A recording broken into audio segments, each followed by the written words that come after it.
Hello' everyone, মই তোমালোকৰ লগত আজি LCM আৰু HCFৰ লহাগু আৰু গহাগুৰ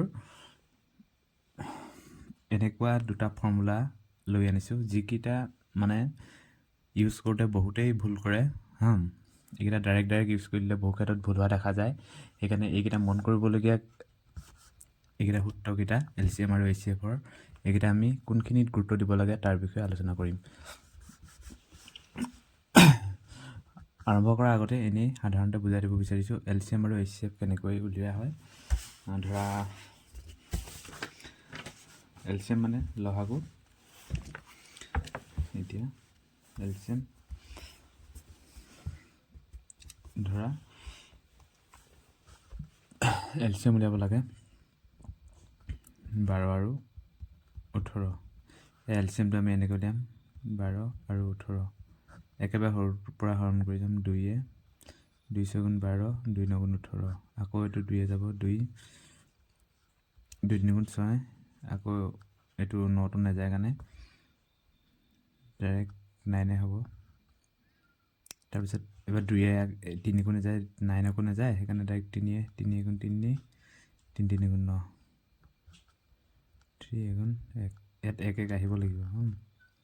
মই LCM উলিওৱা কেইবাটাও মেথড আছে। মই ডিভিজন মেথডটো ইউজ কৰি এনেই থুলমূলকৈ আভাস এটা দিব বিচাৰিছোঁ।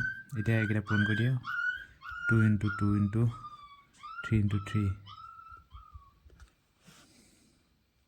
2 2 4 3 3 9 4 9 36 LCM 36 হ'ব। আৰু HCF ডিভিজন মেথডটো শিকাই দিছোঁ এনেই। আৰু এইটো HCFটো ডিভিজন মেথডে কি কৰিব, 18ক 12 হৰণ কৰি যাবা, 12 গুণ 12 কিমান থাকিলে 6, আকৌ এইটো এল আহি যাব 12টো, এইটো যি আছিলে এইটো এল আহি যাব 6 কিমান যাব 2 গুণ 12, ইয়াত যেতিয়া 0 পাবি এই ইয়াত যিটো থাকি যাব এইটোৱে HCF হ'ব। তোমালোকে সকলোৱে জানা LCM আৰু HCF কেনেকৈ উলিয়াই। মই ডিভিজন মেথডটো এনেই শিকাই দিছিলোঁ। এতিয়া আহিম আমি মেইন কনচেপ্ট এইকেইটা।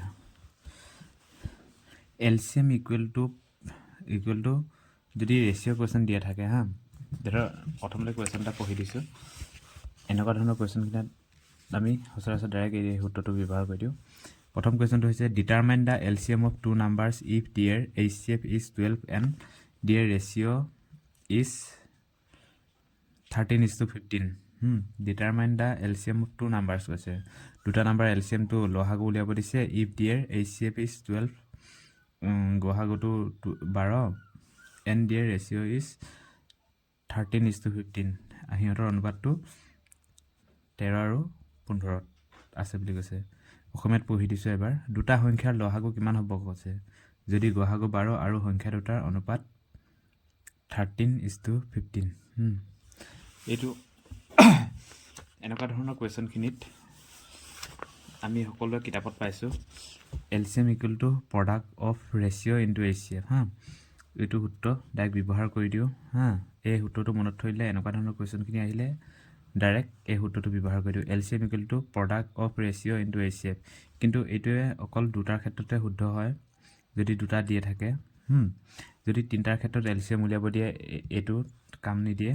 সেইকাৰণে আমি অকল দুটাৰ ক্ষেত্ৰতে এইটো ইউজ কৰোঁ। তাতকৈ আমি ডাইৰেক্ট এইটোৱে মনত থৈ দিয়া ভাল হ'ব। LCM equal to LCM of ratio' into HCF। এইটোতকৈ যদি এইটো আমি মনত থৈ দিওঁ LCM equal to LCM of ratio'. যোনকেইটা ৰেচিঅ' দিয়া থাকে তাৰ যদি LCM লৈ লওঁ, এইটো অকল দুটা ক্ষেত্ৰত লাগে। এইটোৱে 2 3 4 বা যিমানটা দিলেও এইটো সূত্ৰ আমি ব্যৱহাৰ কৰিব পাৰোঁ। কিন্তু কিতাপত এইটো দিয়া থাকে। LCM equal to product of ratio' into HCF। আমি এইটো ইউজ কৰিব লাগে। LCM equal to LCM of ratio' into HCF। Okay, এতিয়া দেখিছোঁ এইকেইটা ফ্ৰেকশ্যনৰ LCM HCF উলিয়াবলৈ ক'ত মনত ৰাখিব লাগিব এইকেইটাৰ বিষয়ে মই ভালদৰে ক'ম। এতিয়া মই প্ৰথম বুজাই দিছোঁ এইটো determine the LCM of two numbers if their HCF। এইটো কুৱেশ্যনটো এবাৰ পঢ়িলোঁ। এতিয়া আমি ডাইৰেক্ট যদি সূত্ৰটো জানো এইটো LCM এলচিএমৰ সূত্ৰটো জানো প্ৰডাক্ট অফ ৰেচিঅ'কেইটা পূৰণ কৰি দিব লাগে।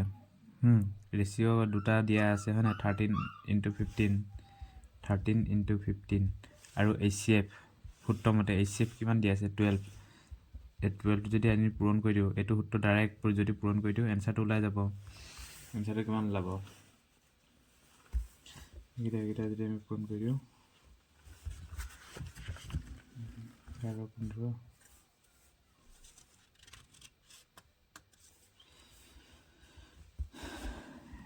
2340 এইটো এনচাৰ ওলাব। যদি আমি এই ছেকেণ্ড সূত্ৰটো লগাওঁ একেটাই এনচাৰ ওলাব। এলচিএম অফ ৰেচিঅ'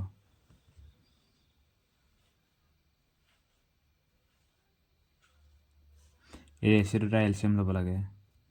এইটো প্ৰথম সূত্ৰমতে এইটো কৰি লওঁ। তাৰপিছত দ্বিতীয় সূত্ৰমতে যদি এলচিএম উলিয়াবলৈ এই 13 আৰু 15 এলচিএম কি হ'ব এটা ডাইৰেক্ট পূৰণ কৰিলে এলচিএম ওলাই যাব। ডাইৰেক্ট এইটো একে হ'ব 13 আৰু 15 HCF একেটা ওলাব। এলচিএম এই দুটাৰ প্ৰডাক্টটো একে ওলাব।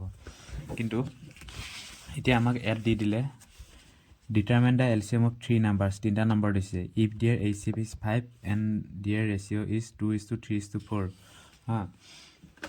তিনিটা সংখ্যাৰ লসাগু কি হ'ব যদি সিহঁতৰ গসাগু 5 আৰু সংখ্যাকেইটা 2:3:4 অনুপাতত থাকে। আমি যদি এইখিনিতে ডাইৰেক্ট এতিয়া আমি জানো LCM equal to product of ratio' into HCF যদি এইটো ব্যৱহাৰ কৰি দিওঁ এই সূত্ৰটো প্ৰথম সূত্ৰটো LCM equal to product of ratios এইটো সূত্ৰ প্ৰথম সূত্ৰটো এইটো product of ratio' into HCF এইটো যদি ব্যৱহাৰ কৰি দিওঁ কি হ'ব চোৱা 2:3:4 ইনটু HCF কিমান দি আছে 5 HCF যদি পূৰণ কৰি দিওঁ কিমান ওলাব আমাৰ সেইকেইটা 2 3 গুণ 6 120 120 ওলাইছে।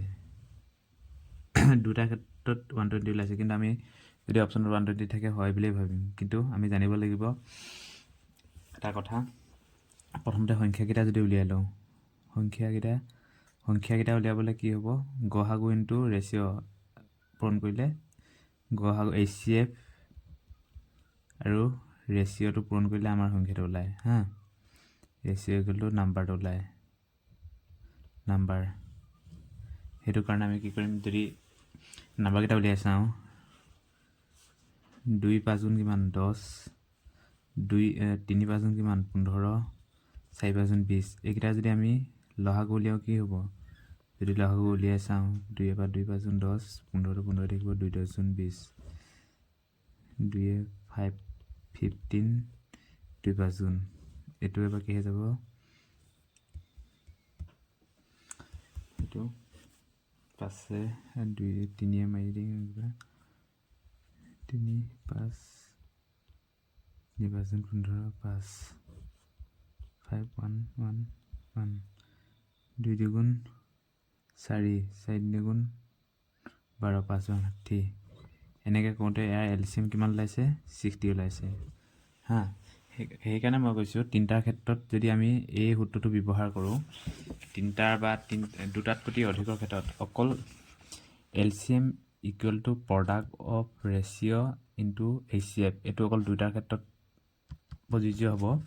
আৰু যদি LCM equal to LCM of ratio' into HCF কৰোঁ এইটো আমাৰ এই সূত্ৰটো দুটাতকৈ অধিকৰ ক্ষেত্ৰত আমি এলচিএম উলিয়াবলৈ হ'লে এনেকৈ ৰেচিঅ' আৰু HCF দিয়া থাকিলে খাটিব। সেইকাৰণে আমি ডাইৰেক্ট এইটো সূত্ৰ ব্যৱহাৰ কৰিম। সেইকাৰণে মই এইটো প্ৰমাণ কৰিব বিচাৰিছোঁ যে এই সূত্ৰটো অশুদ্ধ ইয়াত যদি আমি এতিয়া LCM equal to LCM of ৰেচিঅ'কেইটা এলচিএম ল'ব লাগে 2 3 4 ৰেচিঅ' কি হ'ব 12 আৰু HCF কিমান ঠিক আছে 5 ডাইৰেক্ট এলচিএম 60 ওলাইছে। অ'কে এইটোকে বুজাব বিচাৰিছিলোঁ। এই সূত্ৰটো কিতাপত দিয়া আছে এইটো অকল দুটাৰ ক্ষেত্ৰত বা ব্যৱহাৰ নকৰিলে হয় ডাইৰেক্ট এইটো ব্যৱহাৰ কৰিলেও হ'ব LCM equal to LCM of ratio' into HCF direct এইটোৱে ব্যৱহাৰ কৰিবা তোমালোকে। অ'কে তাৰপাছত এতিয়া এনেকুৱা ধৰণৰ কুৱেশ্যনখিনি ফাইণ্ড দ্য এলচিয়াম অফ 3/2, 81/16, 9/8 হা। এনেকুৱা ধৰণৰ কুৱেশ্যনখিনিত এলচিয়াম HCF উলিয়াবলৈ আমি সূত্ৰ কেইটামান পঢ়ি থৈ দিছোঁ। এইকেইটা এলচিয়াম অফ ফ্ৰেকশ্যন হা, ফ্ৰেকশ্যনৰ এলচিয়াম উলিয়াব দিছে, মানে এনেকুৱা ধৰণৰ কুৱেশ্যনখিনি এলচিয়াম উলিয়াব দিলে কি কৰিব লাগিব আমি? এলচিয়াম অফ নিউমেৰেটৰ মানে এই ওপৰকেইটাৰ লবকেইটাৰ এইকেইটাক ওপৰ লব বুলি কয়। এটা ভগ্নাংশৰ অসমীয়াত এইটো লব, তলতো হৰ হা। এই উপকেইটাৰ এলচিয়ামটো ল'ব দিছে লহাগু, আৰু কি কৈছে HCF অফ ডিনমিনেটৰ, তলকেইটাৰ হৰটো HCF উলিয়াব লাগে। এতিয়া আমি সূত্ৰমতে এইকেইটা মই আগতে কৈ দিছোঁ। এইকেইটা এই সূত্ৰকেইটা ডাইৰেক্ট ইউজ কৰিলে নহ'ব হা। এই সূত্ৰকেইটা আমি কিতাপত পাইছোঁ যে এনেকৈ আছে, এনেকৈ ডাইৰেক্ট বহাই দিলে বহু ক্ষেত্ৰত ভুল হোৱা দেখা যায়। এই সূত্ৰকেইটা ক'ত কেতিয়া ইউজ কৰিব লাগে এইকেইটা আমি জানিব লাগিব হা। এইকেইটা কেতিয়া ইউজ কৰিব লাগে মই বুজাই দিছোঁ। প্ৰথমতে চাব লাগিব এই সূত্ৰটোতো মনত থাকিব, LCM of numerator, HCF of denominator, এলচিয়ামৰ ফ্ৰেকশ্যনৰ এলচিয়াম উলিয়াবলৈ দিলে, আৰু HCF of fraction, HCF of numerator, LCM of denominator. Okay, এইকেইটা তোমালোকে চাই ল'বা। এইকেইটা ক'ত ইউজ কৰিব লাগে, কেতিয়া ইউজ কৰিব পাৰি তোমালোকে চাই লোৱা। অ'কে, এইকেইটা ইউজ কৰিবলৈ হ'লে মই ইয়াত প্ৰথম মেথডটো লিখি দিছোঁ। এইকেইটা ইউজ কৰিবলৈ হ'লে প্ৰথম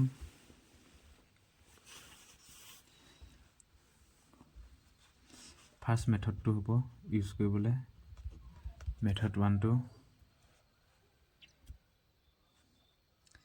এতিয়া এই ফ্ৰেকশ্যন, যিকেইটা ফ্ৰেকশ্যন দিয়া থাকে, ধৰা ইয়াত ফ্ৰেকশ্যনটো কিমান দিয়া আছে 3/2 আৰু 18/16, 19/8। এইকেইটা ইটোৱে সিটো কাটা কাটি যাব নহ'ব হা। 81/16, 19/8 এইকেইটা মানে একেবাৰে কাটা কাটি কৰি একেবাৰে সৰু ফৰ্মটোৱে থাকিব লাগিব হা। তেতিয়াহে এই সূত্ৰটো ডাইৰেক্ট ইউজ কৰিব পাৰি। ইয়াত যদি থাকে 10/20 থাকে তেতিয়া নহ'ব, এইটোতো আকৌ কাটা যাব নহয় জানো, এনেকৈ বা 12/4 এনেকৈ থাকিলে নহ'ব। তাৰমানে এইটো কাটা যাব যে, একেবাৰে কাটা নাযায়, মানে একেবাৰে সৰু ফৰ্মটো ইয়াত থাকিব লাগিব। এই যোনকেইটা ফ্ৰেকশ্যনৰ এলচিয়াম বা HCF উলিয়াব দিয়ে নহয়, সেইকেইটা একেবাৰে সৰু ফৰ্মটোৱে থাকিব লাগিব, তেতিয়াহে আমি এইটো ইউজ কৰিব পাৰিম। যদি অন্যথা এনেকৈ ডাইৰেক্ট আমি ইউজ কৰি দিওঁ কিছু ক্ষেত্ৰত, আমাৰ যদি মানে ভুলে হ'ব ডাইৰেক্ট এই ক্ষেত্ৰত, নতুবা ফাৰ্ষ্ট মেথড। ছেকেণ্ড মেথডটো কি হ'ব, আমি চাব লাগিব, এই দুটা সদায় ধ্যান দিব লাগিব। ছেকেণ্ডতে চাব লাগিব আমি হয়তো এই ডিনমিনেটৰ, এইটো ডিনমিনেটৰ, নিউমেৰেটৰ নহয়, ডিনমিনেটৰ হৰটো সদায় সমান থাকিব লাগিব। মানে ধৰা ইয়াত 9/10 আছে, ইয়াত 8/10, 6/10, এইকেইটা নাই, সমান হৈ থাকিব লাগিব, তেতিয়াহে আমি এইকেইটা সূত্ৰ ইউজ কৰিব পাৰিম। অন্যথা যদি আমি কৰোঁ, মই দেখাই দিম, ভুল হ'ব। অ'কে, মই এই দুটা কুৱেশ্যন এইকেইটা ক'বলৈকে আহিছিলোঁ। অ'কে, এতিয়া এইকেইটা চোৱা, ইয়াততো একেবাৰে এইটো কাটা কাটি নাই, একেবাৰে সৰু চিম্পলেষ্ট ফৰ্ম আছে, সেইকাৰণে ডাইৰেক্ট আমি ইউজ কৰি দিব পাৰোঁ। এলচিয়াম উলিওৱা সূত্ৰটো কি আছিলে, এইকেইটাৰ এইটো আৰু এইটো 3, 81 আৰু 9ৰ আমি নিউমেৰেটৰৰ এলচিয়াম ল'ব লাগিব হয় নাই। লিখি দিছোঁ এলচিয়াম অফ নিউমেৰেটৰ, বা এইটো ল'ব বুলি কয়, উপকেইটা ল'ব, আৰু HCF অফ ডিনমিনেটৰ বা হৰ হা। 3, 81 আৰু 9ৰ এলচিয়াম কি হ'ব, 81 আৰু 2, 16 আৰু 8ৰ গহাগু কিমান হ'ব, গহাগু 2 হ'ব, সেইকাৰণে এনচাৰটো এইটোৱে হ'ব ডাইৰেক্ট। অ'কে, আকৌ এটা আমি কুৱেশ্যন লৈছোঁ। এবাৰ HCF উলিয়াব লাগে। HCF উলিয়াবলৈ হ'লে এইটো আমি চাব লাগিব, প্ৰথমতে এইটো কাটা কাটি যাব নেকি বাৰু, কিবাহে একেবাৰে সৰু ফৰ্মটোত আছে নাই চাব লাগিব। এইটো 5/12 নাযায়, এইটো কাটা নাযায়, এইটো কাটা নাযায়, মানে একেবাৰে সৰু ফৰ্মত আছে। যদি এই হৰকেইটা মিলি থাকে তেতিয়া সৰু ফৰ্মত আছে নাই নেচালেও হ'ব। যদি হৰকেইটা মিলি নাথাকে বা তলকেইটা মিলি নাথাকে, তেতিয়া আমি একেবাৰে চিম্পলেষ্ট ফৰ্মত আছে নাই সেইটো চাব লাগিব। এতিয়া আমি 12, 14 আৰু 16 আমি লহাগু ল'ম। 12, 14 আৰু 16, 12, 14 আৰু 16 নহয়, HCFটো ল'ব দিছে নহয় জানো। HCF ওলালে প্ৰথম নিউমেৰেটৰ HCF ল'ব লাগিব লিখি দিছোঁ HCF অফ নিউমেৰেটৰ যোনটো উলিয়াব দিয়ে সেইটোৱে নিউমেৰেটৰ ওপৰটোত হ'ব LCM অফ ডিনমিনেটৰ এইটো ল'ব এইটো হৰ এতিয়া এইখিনিতে মন কৰিব লাগিব 12 14 16 ইয়াৰ গহাগটো কিমান হ'ব তোমালোকে উলিয়াই ল'বা মোৰ মনত আছে এইটা পাৰিম গহাগু 2 হ'ব তাৰপিছত 5 15 17 ইয়াৰ এইটো কি হ'ব লহাগটো কিমান হ'ব 255 এইটোৱে উত্তৰটো এনসাৰটো হ'ব এতিয়া আৰু এটা কোৱেশ্চন এইখিনিতে মন কৰিব লাগিব এইটো আমি যদি ভাঙি লওঁ LCM উলিয়াব দিছে LCM যদি 0.15 যদি আমি ভাঙি লওঁ 0.15 কি হ'ব 15/100 তাৰপিছত আৰু কি আছে 0.18 যদি ভাঙো 18/100 তাৰপিছত 0.45 যদি আমি ভাঙো 45/100 ইয়াত চাব লাগিব ইয়াত আমি একেবাৰে সিম্পলেস্ট ফৰ্মত নিব লাগিব নহলে হৰগিটা মিলি থাকিব লাগিব এইকেইটাটো ইয়াত মিলি আছে এতিয়া আমি এইকেইটা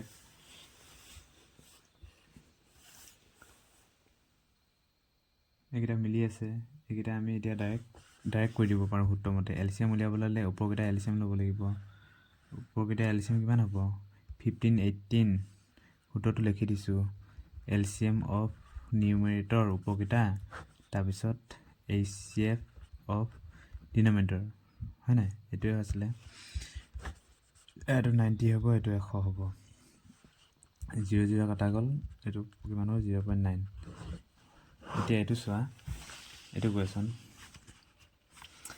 এতিয়া এইটো যদি আমি ভাঙি লওঁ এইটো কি HCF উলিয়াব দিছে হয় নাই HCF মানে কি হ'ব আকৌ সেইটো লিখিছোঁ তোমালোকৰ মনত ৰাখিবা HCF অফ নিউমেৰেটৰ ওপৰকেইটা আৰু LCM অফ ডিনমিনেটৰ তলকেইটা এতিয়া আমি যদি এইটো ভাঙি লওঁ 1.08 যদি আমি ভাঙো কিমান হ'ব 108/100 হয় নাই তাৰপিছত 0.36/100 আৰু 0.92 যদি ভাঙো 9/10 হ'ব এইটোত যদি আমি ডাইৰেক্ট কৰি দিওঁ এইটো যদি ডাইৰেক্ট আমি কৰি দিওঁ একো যদি আমি নুচোৱাকৈ ডাইৰেক্ট আমি সূত্ৰমতে ডাইৰেক্ট বহাই দিওঁ আমি একো মনে নকৰোঁ কিন্তু ইয়াত ভুল হৈ আছে এটা কি ভুল হৈ আছে ইয়াত আমি না সিম্পলেস্ট ফৰ্মত নিছোঁ এইটো আমি না সিম্পলেস্ট ফৰ্মত নিছোঁ না আমি হৰকেইটা ইয়াত সমান হৈছে ইয়াত 100 আছে ইয়াত 100 আছে ইয়াত 10 আছে হয় নাই না হৰকেইটাও মিলালে না আমি যদি ডাইৰেক্ট সূত্ৰমতে ডাইৰেক্ট কৰি দিওঁ কি হ'ব চোৱা যদি কৰি দিওঁ HCF অফ নিউমেৰেটৰ ওপৰকেইটা HCF কিমান হ'ব ওপৰকেইটা HCF যদি আমি কওঁ তাই 9 হ'ব আৰু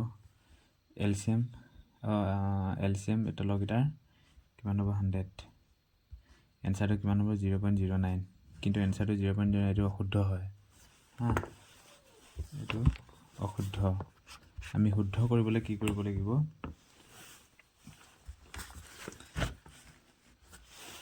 শুদ্ধ কৰিবলৈ কি কৰিব লাগিব দেখাই দিছোঁ 108/100 তাৰপিছত 36/100 এইটো ভাঙি ল'লোঁ ইয়াতো তলতো 100 নল'লে ইয়াত 100/9 আছে ইয়াতো 0 এটা দি দিলোঁ ইয়াতো 0 তলকেইটা এতিয়া মিলিলে নাই যদি মিলে ওপৰ কি HCF উলিয়াব দিছে ওপৰকেইটাৰ গহাগু কিমান হ'ব 18/100 এনসাৰটো 0.018 নাইবা আমি তলকেইটা মিলে বা সিম্পলেস্ট ফৰ্মতো আমি লৈ যাব পাৰোঁ একেবাৰে সিম্পলেস্ট ফৰ্মত নিলে কিমান আছিলে এইটো তাতে এইটো হৰকেইটা মিলাই লৈ কৰিছোঁ আৰু দ্বিতীয়টো সিম্পলেস্ট ফৰ্মত লৈ যাম 108/100 36/100 90/100 হয় নাই এইটো যদি আমি সিম্পলেস্ট ফৰ্মত লৈ যাওঁ কিমান হ'ব এইটো যদি কাটো 4 27 4 25 বাৰ এইটো 9 বাৰ 4 25 এইটো এনেকৈ 9/10 আছিলে এইটো ডাইৰেক্ট 9/10 এইটো সিম্পলেস্ট ফৰ্মত লৈ গ'লোঁ হয় নহয় এই হৰকেইটা সমান নকৰি এইটো সিম্পলেস্ট ফৰ্মত লৈ গ'লোঁ এতিয়া HCF হ'ব ওপৰকেইটাৰ HCF উপৰকেইটাৰ গড়াগু কিমান হ'ব 2799 গড়াগু 9 হ'ব বাই HCF হা তলকেইটা LCM 50 হৈ গ'ল এইটো যদি হেৰি কৰি দিওঁ